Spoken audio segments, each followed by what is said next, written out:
Hello and welcome to the penultimate round of the World Touring Masters Season 2, and we're here in Quebec at Trois Rivieres for a night race around the streets of this circuit, and pole position was taken by Toby Davis. Alongside him on the front row was Jesper Tolborg. Third position was the championship leader Peter Develar. Fourth position Tommy Ojala, and fifth Chris Butcher, making it 4 Sierra Cosworths in the top 5. Sixth position was Kelvin van der Linde, with second place in the championship Ben Crooks bringing up 7th. 8th, Gary Lennon. 9th, Ivo Simons. And rounding out the top 10 was Adam Egbert in his Rover Vitesse. So here we are now at the start, on board with Crooks. Starting from 7th on the grid. And away down to the first corner they go. Surging past Jesper Tolborg there, has been swamped by the entire field. Looks like back to about 10th position at the moment. Now Crooks side by side with Lennon. That looks like side by side with Lennon. Now into turn 2, side by side with Kelvin van der Linde, heading down now down towards the very narrow archway, and van der Linde just gives the back of Ojala a bit of a nudge there, runs wide, almost hits the barriers. Ojala loses ground as a result of that, and Crooks picks up that position. He gets ahead of Tommy down the straight, down towards turn 4, the hardest braking zone on the track. Now on board with Paul Bordeaux on the first lap. Here's turn 5, a very quick turn 5, down now towards the very tight turn 6. Into the pits comes Jesper Tolborg. He jumped the start, so that's why he's having to do a drive-through. And there he is going through the pits, going almost as fast as the field, as you can see. Sideways in front of us goes Kelvin van der Linde. Here comes Jesper Tolborg. He's only going to drop 1 position from that drive-through because the pit speed is so quick. So not really penalised for the jump start there by Jesper. Now he's going to go around the outside of Paul Bordeaux, tried to at least, into turn 2, not quite. Paul squeezes him up against the wall, down towards the archway, the gateway. Jesper just tucks in, but now he'll have the power down the straight to blast past the Frenchman in his Mercedes. But Paul Bordeaux is defending Jesper Tolborg, swerving one way than the next. And he goes past under brakes, much braver on the brakes there than Paul Bordeaux, despite the fact that the Mercedes has much better brakes, as we see Gary Lennon just ahead of there, getting out of shape. Now lap 3, and it's Gary Lennon who Jesper Tolborg has caught. Gary running very close to the wall there on exit. Now down to turn 4, and again Jesper's going to draft and sweep past the inside. On the inside he goes past Gary Lennon in the Alfa Romeo, just nicked the inside wall there, slowed him up, but still able to hold the position ahead of the Scotsman. Now lap 6, and championship contender Ben Crooks has made his way up to 4th position from 7th on the grid, so doing well so far. He's completely out of shape, missed his braking zone completely, gone flying off. Doesn't look like he's managed to sustain too much damage, managed to miss everybody, managed to just thread the needle. Let's watch this again. Just misses his braking zone completely, nerfs the wall on one side, and in at the back as well, into the tyres on exit. Look at the skid marks left by the second place contender. That will damage his car for the rest of the race. Another 56 laps for him to negotiate with that broken car. Now there is Crooks rejoining just in behind Tim Brook, and just up ahead of, looked like, Andy Oakley. Now with Jay Adji and Adam Egbert having a battle. Jay in the Alfa Romeo and Egbert in that Rover Vitesse. And up the inside is going to go Jay into the very tight hairpin. The penultimate turn now into turn 7, and Jay's got past on the exit. Great acceleration there, and now sweeps by out of the final turn down the straight, holds the position from Adam. Now on board Peter Develar, the championship leader, 3rd position at the moment, pursuing Butcher and Davis. Oh, Butcher has hit the Davis has hit the inside and the outside. Oh, he's got some big damage on the car there as well, and that's just allowed Develar straight through. Nice, easy, free position there for Develar. Now on board with Dobbing. He's pursuing Eric Tveit. There's Kjell Stenbeck and Roy Magnez up ahead in the Supra, leading this pack. As they head down now towards turn 5 and that curved braking zone. Oh! And Stenbeck out of shape. Did he touch the back of Magnez then? Magnez, but being over the jump. So Kjell Stenbeck in the background, right over the bumps. That's not going to do the suspension any good at all. Now running wide at the hairpin also. Wow, those bumps are very vicious indeed. Now with the leaders, out of shape gets Davis, but now Develar looking all over the back of Chris Butcher. Chris Butcher's gone defensive. He's running up the inside now into turn 5. David on the outside, Butcher on the inside. And around the outside is going to go David into turn 5. Yes, he is. Superb manoeuvre. Because Butcher got out of shape also as well. David immediately jumped to the inside just to cover, just in case. Butcher had a look up the inside at the very tight hairpin. But no, Peter David, championship leader, has the lead. Now lap 15. Kelvin van der Linde and Gary Lennon. Look at the front of Gary Lennon's car.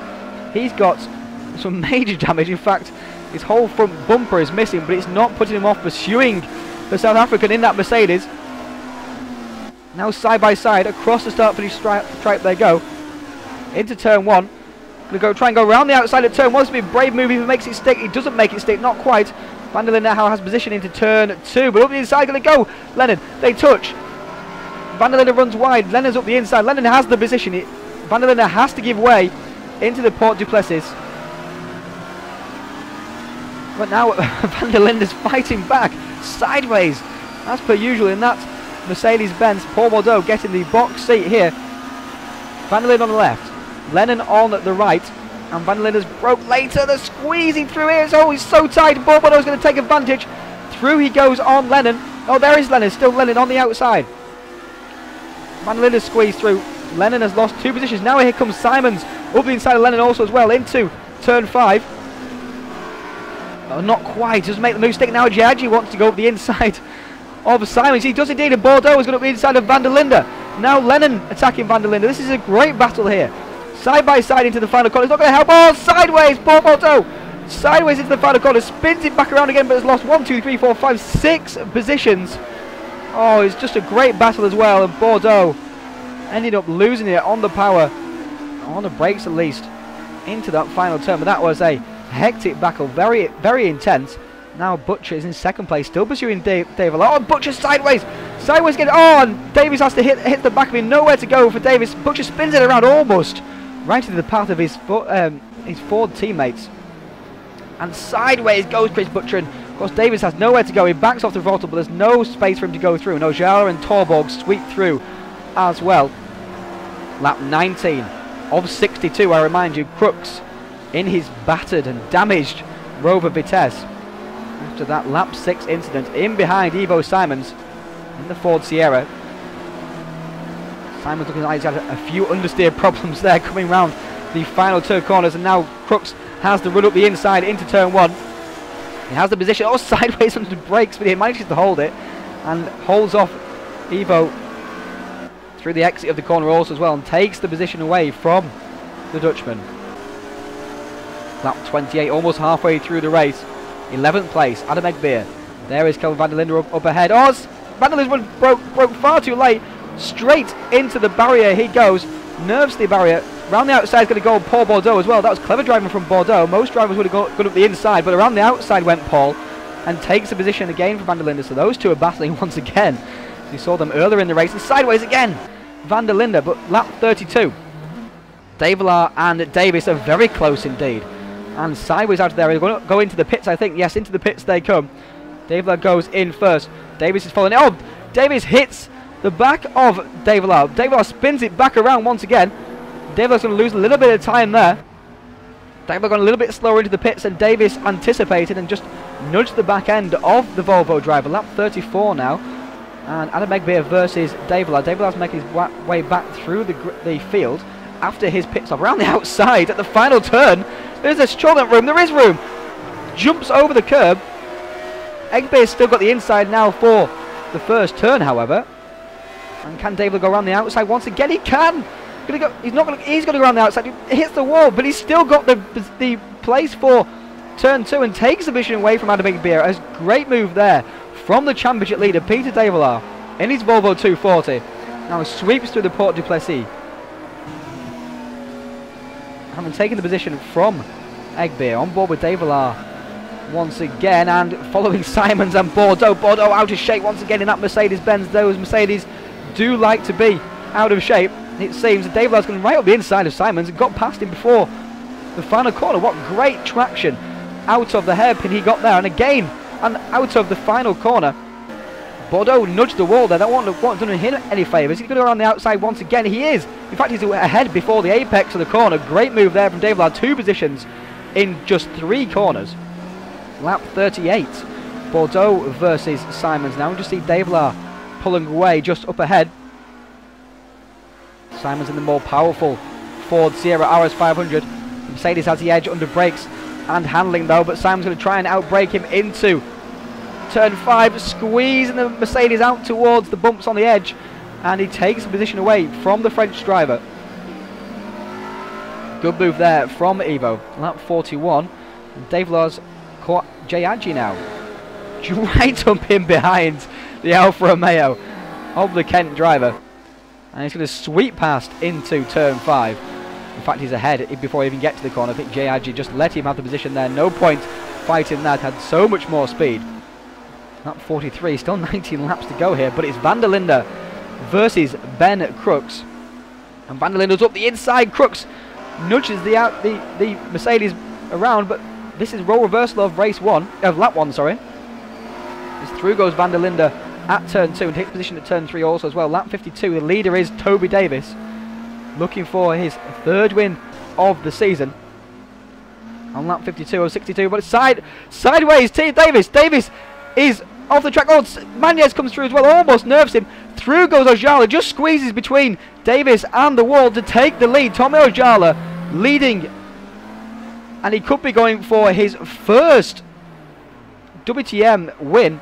As we see, through comes Magnez. Magnez did very well indeed not to hit the back of Toby Davis. Magnez just making his way through, and Ojala just about squeezing through, and the winner is Tommy Ojala for his 1st win in his World Touring Masters career. A great win also as well. 62 laps of the Trois Rivieres circuit, and Ojala is the round winner.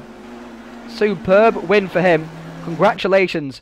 2nd place to Toby Davis after that mistake. 3rd place to Jesper Torborg. 4th was Chris Butcher. 5th, Peter Davila. 6th, Ivo Simon. 7th, Ben Crooks. 8th, Andy Oakley. 9th, Paul Bordeaux. And 10th, Jay Agid. Toby Davis was issued a small penalty for the incident in pit lane with Peter Davila and was dropped to 4th position in the results, meaning that it is all on for the final round at Bathurst. You can join us for that on the 4th of May, live on Race Department for the Championship Decider.